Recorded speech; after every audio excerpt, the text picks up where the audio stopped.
la fonction si dans Excel. Bonjour, c'est Thomas de IT Coaching Blog. Aujourd'hui ensemble, on va voir comment utiliser la fonction si d'Excel qui va nous permettre de ressortir des informations. On va reprendre l'exemple précédent. Si vous n'avez pas vu la vidéo précédente, je vous la mets juste ici. Là, vous pouvez aller la regarder. Et donc, on va reprendre le même tableau et on va appliquer la fonction si pour savoir quelles sont toutes les cellules, tous les résultats qui contiennent plus de 10 en valeur. De ressortir des informations sous certaines conditions.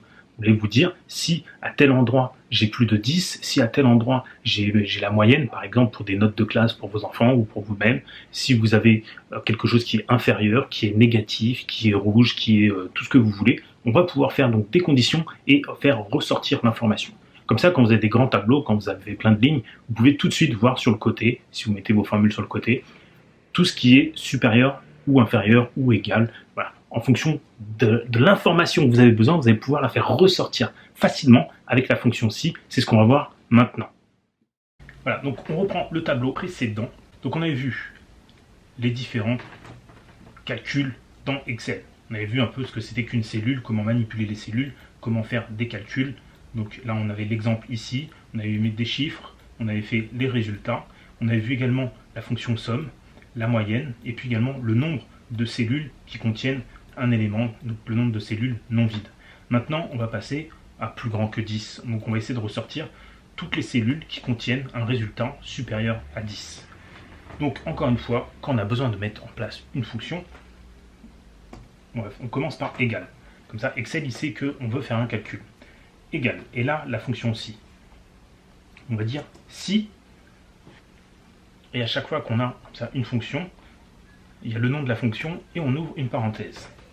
Ainsi, ça nous permet de voir la syntaxe, comment il faut écrire, comment il faut utiliser cette fonction.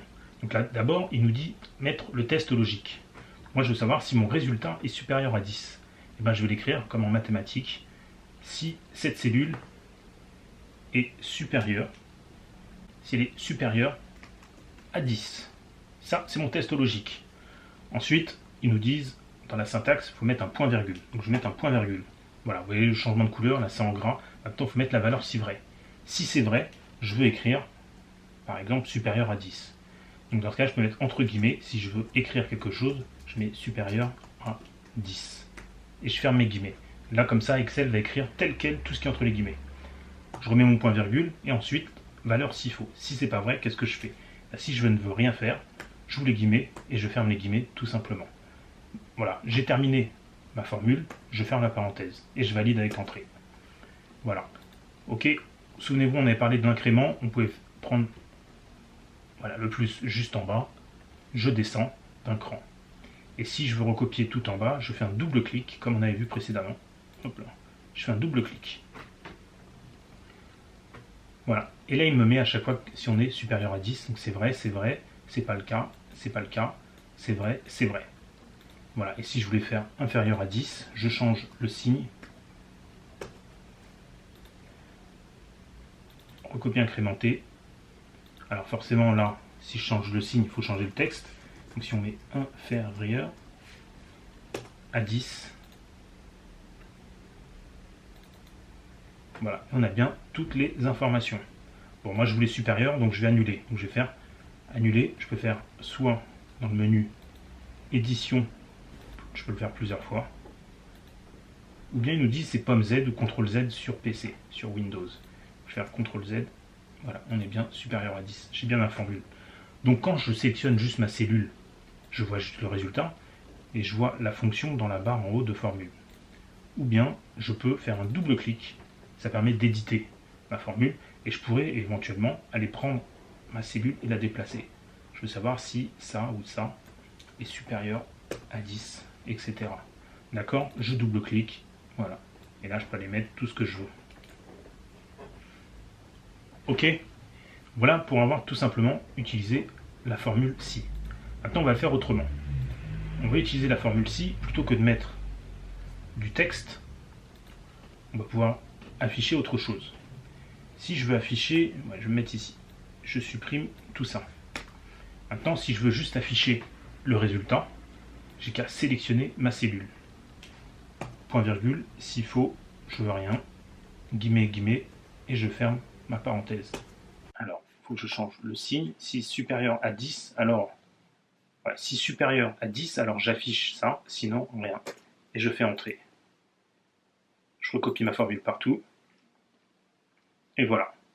Voilà, tout simplement. Alors, si je ne veux pas les virgules, je peux très bien tout sélectionner et aller modifier mon format de cellule. Donc, je vais faire un clic droit, format de cellule, par exemple. Ou bien tout simplement, je peux aller enlever les décimales directement dans le ruban.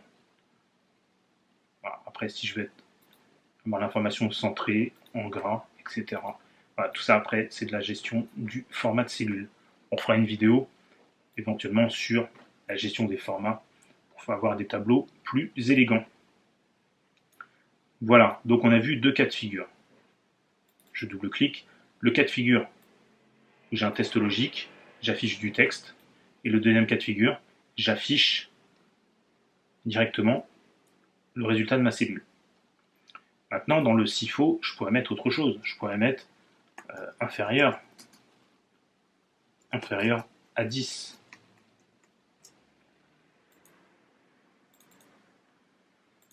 Si on parle de notes d'école, et donc je peux à la place mettre du texte, dire moyenne, ok. Et puis si c'est en dessous, je vais mettre par exemple à réviser. Voilà, les possibilités sont riches. Après, je peux aussi également, on peut aller plus loin. On va voir comment on dit, voilà, si on a au-dessus de 15, par exemple, on va pouvoir aller encore un peu plus loin.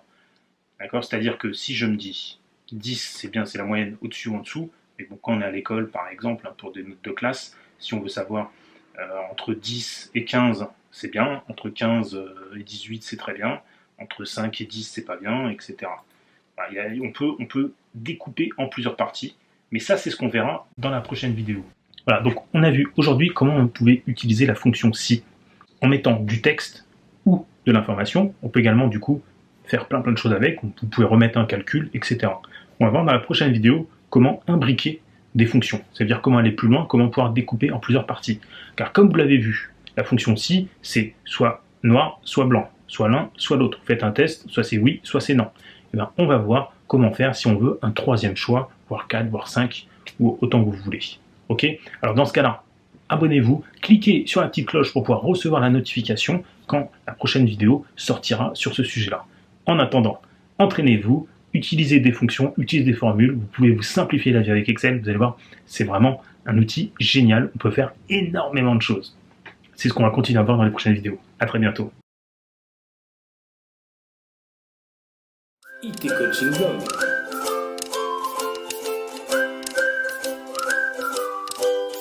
IT Coaching Blog.